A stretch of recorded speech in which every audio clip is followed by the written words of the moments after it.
అందరికీ నమస్కారం. ఈరోజు మనమందరం కూడా ఆంధ్రప్రదేశ్లో ఉన్నామా లేదా బీహార్లో ఉన్నామా లేదా ఆఫ్ఘనిస్తాన్లో ఉన్నామని ఒక అందరికీ కూడా డౌట్ ఏర్పాటు పడుతుంది. ఈరోజు రాష్ట్రంలో ఏ విధంగా రెడ్ బుక్ రాజ్యాంగం అమలు చేస్తున్నారు కూడా మనందరూ కూడా ఒకసారి గమనించాలి. దేశం అంతటా కూడా ప్రతి రాష్ట్రంలో కూడా అంబేద్కర్ రాజ్యాంగంని అమలు చేసుకుంటూ పరిపాలన సాగిస్తూ ఉంటే కేవలం మన ఆంధ్రప్రదేశ్లో మాత్రమే రెడ్ బుక్ రాజ్యాంగం ఏ విధంగా అమలు చేస్తున్నారు కూడా ప్రజలందరూ కూడా ఒకసారి గమనించాల్సిన అవసరం ఎంతైనా ఉంది. కూటమి ప్రభుత్వం ఏర్పాటైనప్పటి నుంచి కూడా కక్ష సాధింపులు, దౌర్జన్యాలు, దాడులు, భూ కబ్జాలు కానివ్వండి, అవినీతి కానివ్వండి, అనేకటువంటివి ఈరోజు మనం చూస్తున్నాం. కూటమి నాయకులు ఏం చేసినా కూడా వైఎస్ఆర్సీపీ నాయకులు నోరు తెరవకూడదు, వారి వైఫల్యాల్ని ఎత్తి చూపకున్నట్లుగా వాళ్ళు వివరిస్తున్న తీరును కూడా మనందరూ కూడా ఒకసారి గమనించాలి. ఎవరైతే వైఎస్ఆర్సీపీ నాయకులు కానివ్వండి, కార్యకర్తలు కానివ్వండి కూటమి వైఫల్యాన్ని ఎత్తి చూపిస్తే వారిని టార్గెట్ చేసి ఏ విధంగా వారి పైన కక్ష సాధింపులు చేసి అక్రమ కేసులు పెట్టి అరెస్ట్ చేపిస్తున్న విషయం కూడా మనందరూ కూడా ఒకసారి గమనించాల్సిన అవసరం ఎంతో ఉంది. ఎన్నికలప్పుడు అనేక హామీలు ఇవ్వడం జరిగింది.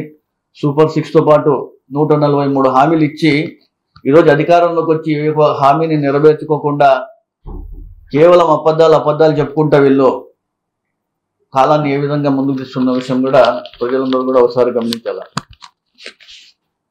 4 సార్లు ముఖ్యమంత్రి అయినటువంటి చంద్రబాబు నాయుడు గారు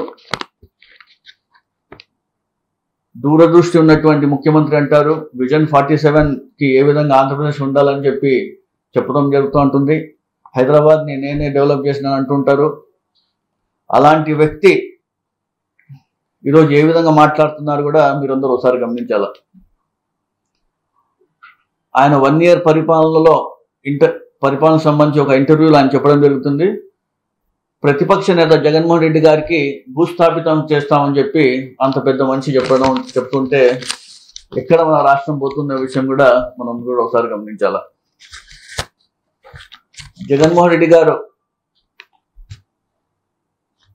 మాజీ ముఖ్యమంత్రి, ఒక మాజీ ఎంపీ, మాజీ ముఖ్యమంత్రి రాజశేఖర రెడ్డి గారి తనయుడు, ప్రతిపక్ష నేత.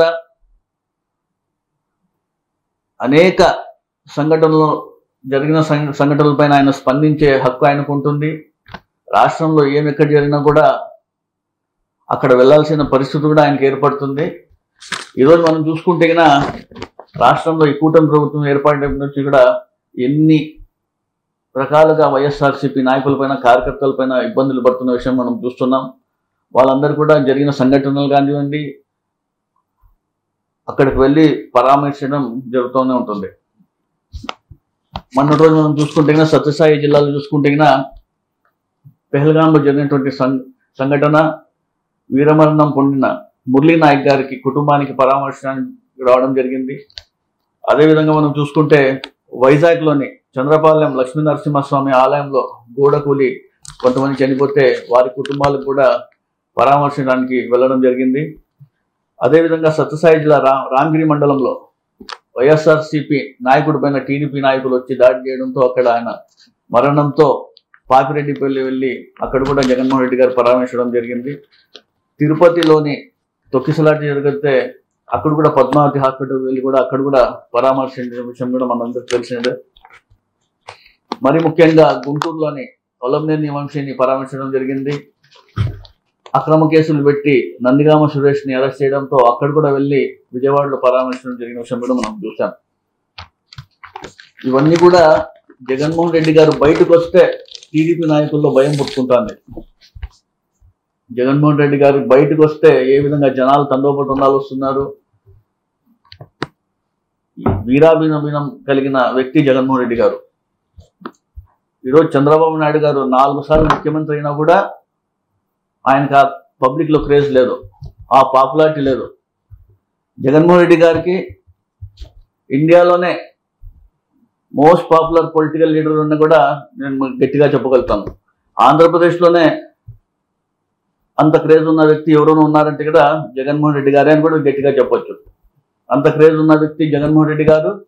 ఈరోజు బయటికి వస్తుంటే వీళ్ళు తట్టుకోలేకపోయి అనేక డైవర్షన్ పాలిటిక్స్ చేస్తున్న విషయం కూడా మనం అందరూ ఒకసారి గమనించాలి. జగన్మోహన్ రెడ్డి గారు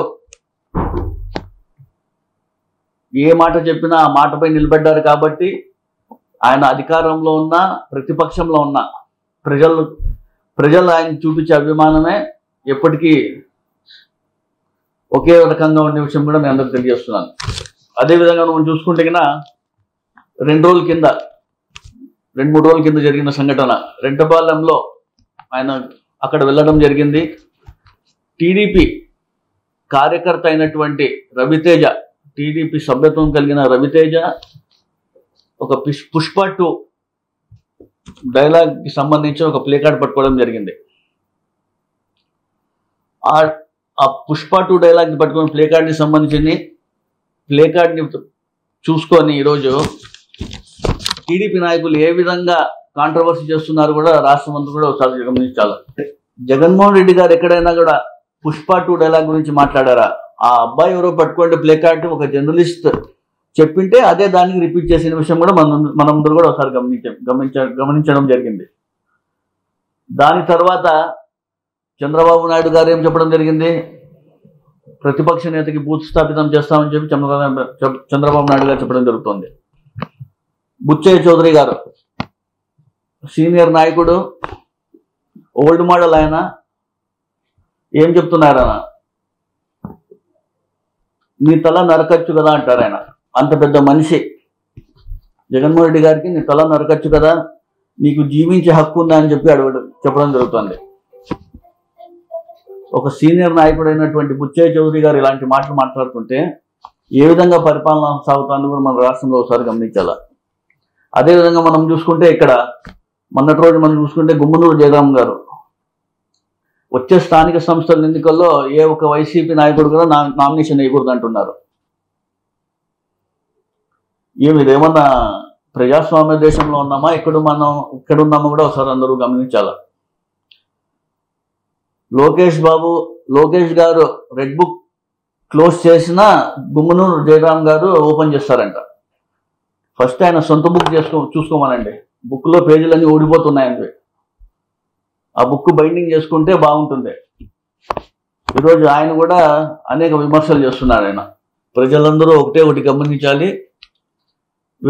వీరు మాట్లాడుతున్న మాటలు తీరు కానివ్వండి, ముఖ్యమంత్రి గారు మాట్లాడుతున్న తీరు ఏ విధంగా ఉండ కూడా ఒకసారి ప్రజలందరూ గమనించాల్సిన అవసరం ఎంత ఉంది. గుమ్మనూరు జయరాం గారు బెదిరించినా ఇక్కడ భయపడే వాళ్ళు ఎవరు లేరు. ఖచ్చితంగా ప్రజలే వీళ్ళందరికీ సమాధానం చెప్తానని తెలియజేసుకుంటూ ముఖ్యమంత్రి చంద్రబాబు నాయుడు గారు వీరందరిపైన కూడా మరోసారి ఇలాంటి మాటలు మాట్లాడకుండా చూసుకోవాల్సిన బాధ్యత మీ పైన ఉంది తెలియజేసుకుంటూ